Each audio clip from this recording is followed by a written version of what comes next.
I never thought I'd be sharing this story online, but after what happened 3 months ago at Pinewood Memorial Hospital, I can't stop thinking about it.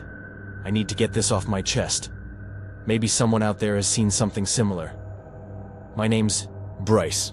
I've been working night shifts at hospitals for about 6 years now. The pay is better, and I'm kind of a night owl anyway. Plus, hospitals are usually quieter at night. Usually. I transferred to Pinewood back in January because it was closer to my new apartment. The first few weeks were normal, just getting used to the new building layout and meeting the other night staff. There were only 4 of us covering the entire 3rd floor that night. Me, LaShonda at the main desk, Dr. Rivera who was on call, and Mac, the security guard who made rounds every couple hours. The 3rd floor was mostly recovery rooms, nothing special. Patients who weren't critical but needed to stay overnight for observation. On this particular night, March 15th, we only had 7 patients spread out across the floor. Should have been an easy shift. I remember it was raining really hard that night. Like the kind of rain that makes so much noise on the windows you have to turn the TV up louder. I had just finished my dinner break. Leftover lasagna my mom had made when she visited the weekend before. I even had a little sauce stain on my scrubs that wouldn't come out in the bathroom sink. Around 2:30 a.m., I was updating charts at the B nurses station when the call light for room 318 lit up. The patient there was an older lady named Mrs. Walters, who came in for hip surgery. She was usually asleep by 9 p.m., so it was weird she was calling so late. I walked down to her room, and the hallway felt, I don't know how to explain it, longer than usual. The fluorescent lights were doing that slight flickering thing they sometimes do in old buildings. We'd complained about it to maintenance like 1,000 times. When I got to 318, the door was closed. I knocked lightly and pushed it open. Mrs. Walters? Did you need something? The room was dark except for the dim light coming from the bathroom. Mrs. Walters was fast asleep, breathing deeply. I checked. Her IV and vitals. Everything normal. I figured maybe she rolled over in her sleep and hit the call button by accident. Happens all the time. I reset the call light and headed back to the nurses' station. Was Mrs. Walters okay? LaShonda asked, not looking up from her phone. Yeah, she was sleeping. Must have hit the button by accident. I sat back down and started flipping through a magazine someone had left behind. It had this stupid article about celebrity diets or something. I was maybe 10 minutes into it when the call light for 318 lit up again. LaShonda looked up at me. Again? Maybe her button is stuck. I sighed and walked back down the hall. This time, I noticed how quiet it was. Like, you know how hospitals have that constant background noise of machines and air conditioning? It felt like all that had been turned down somehow. Room 318 again. Door closed. This time when I went in, Mrs. Walters was sitting up in bed, looking confused. Everything okay, Mrs. Walters? I asked. She blinked at me a few times. I didn't call for anyone, dear. The call button lit up. Did you maybe hit it by accident? She shook her head. I've been asleep until just now when you came in.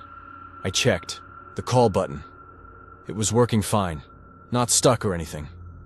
Well, try to get some rest. Let me know if you need anything, okay? She nodded and laid back down. I made sure her water cup was full before leaving. When I got back to the desk, LaShonda was scrolling through her phone again. Everything okay? Yeah, she said she didn't press it. Weird. This place is old. Wiring's probably shot, she said. Not really interested. I tried to focus on finishing my charts, but about 20 minutes later, the call light for 318 lit up. Again. Oh, come on, I muttered. LaShonda looked up. Want me to check it this time? No, I got it. I'm just gonna make sure that button isn't faulty. This time as I walked down the hall, I felt a weird chill. Maybe the AC was working overtime, because of all the rain outside. I rubbed my arms as I approached the room. The door to 318 was open this time. Just a crack, but I was sure I'd closed it completely. I pushed it open slowly. Mrs. Walters? The room was dark, but I could see her outline under the blankets. She didn't respond. I stepped closer and noticed she was breathing evenly. Sound asleep again. I checked the call button. Nothing seemed wrong with it. I unplugged it from the wall and plugged it back in, thinking maybe that would reset whatever glitch was happening. As I was about to leave, I noticed something on the floor by the bathroom door. It looked like a small puddle. My first thought was maybe her IV had leaked, but when I got closer, I realized it was just water. Probably from when the evening nurse had helped her to the bathroom earlier. I grabbed a paper towel from the dispenser and wiped it up. As I stood up to throw it away, I swear I heard a whisper coming from inside the bathroom. "Hello?" I called softly, not wanting to wake Mrs. Walters. No answer. The bathroom door was halfway open and the light was still on. I pushed it open the rest of the way with my foot. Empty. Just the regular hospital bathroom. Toilet, sink, shower. Nothing unusual except I noticed the shower curtain was wet at the bottom, like someone had recently used it.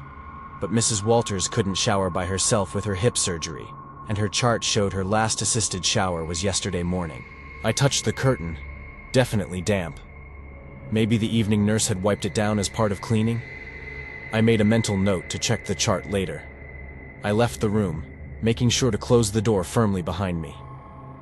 As I walked back to the nurse's station, I could hear LaShonda talking to someone. When I rounded the corner, I saw Mac, the security guard, leaning on the counter. "Hey Bryce, everything good?" "LaShonda said you've been checking on the same room over and over," he said with a smile. "Yeah, just a faulty call button, I think," I replied, sitting back down. "This whole building's falling apart," Mac laughed. "Last week, the elevator kept going to the basement when nobody pressed the button." We chatted for a few minutes before Mac continued his rounds. I tried to focus on my work again, but I kept thinking about that damp shower curtain. At 3:45 a.m., the call light for room 318 lit up again. "Are you kidding me?" I groaned. LaShonda sighed. "Want me to call maintenance?" "No, let me check one more time. If it's still acting up, I'll call them." This time, I felt annoyed as I walked down the hall. 4 trips to the same room in less than 2 hours was ridiculous. The storm outside had gotten worse. I could hear thunder rumbling in the distance. When I reached 318, the door was closed again. I knocked lightly before entering. The room was dark, but I could immediately tell something was wrong. The shape under the blankets didn't look right. I quickly flipped on the light. Mrs. Walters wasn't in her bed. The blankets were arranged to look like someone was sleeping there, but she was gone. My heart started beating faster. I checked the bathroom. Empty. I looked in the small closet. Nothing. I even checked under the bed, feeling stupid as I did it. I rushed back to the nurse's station. "LaShonda, Mrs. Walters isn't in her room." She looked up, suddenly alert. "What? Are you sure?" "Yes. She's not there. The bed is made to look like someone's in it, but she's gone." We immediately called Mac and started searching the floor. Dr. Rivera joined the search too. We checked every room, every bathroom, the staff lounge, the supply closets, everywhere we could think of. After about 20 minutes of frantic searching, Mac suggested checking the security cameras. We all hurried to the small security office near the elevators. The cameras showed the hallway outside room 318. We rewound to about an hour earlier. Nothing unusual. No one entered or left the room.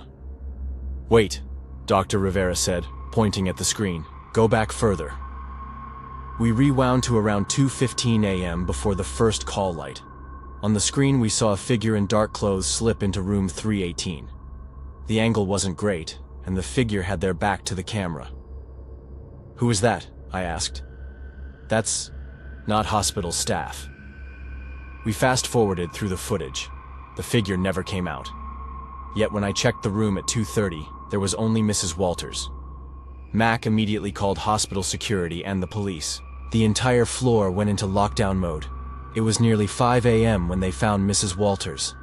She was in the supply closet near the east stairwell, groggy but alive. She had been sedated with something that wasn't prescribed to her. The police searched the entire hospital, but never found the intruder. They reviewed all the security footage but couldn't identify the person who entered her room. The only odd thing they found was a wet spot on the floor of the east stairwell, like someone had been standing there dripping water. The next day, I found out something that still gives me chills. The nurse call system logs showed that the call button for room 318 had never been pressed that night. Not once. The system showed no record of those calls. I requested a transfer to day shift the following week. I've been working days ever since. Sometimes I still think about those phantom call lights and the figure on the camera. And every time it rains heavily at night, I double-check the locks on my doors and windows. The police never figured out who was in the hospital that night, or what they wanted with Mrs. Walters. Sometimes I wonder if they're still out there, slipping into other hospital rooms when nobody's watching. I still work at Pinewood, but I never go near the third floor anymore. And whenever I hear a nurse call light ding during a thunderstorm,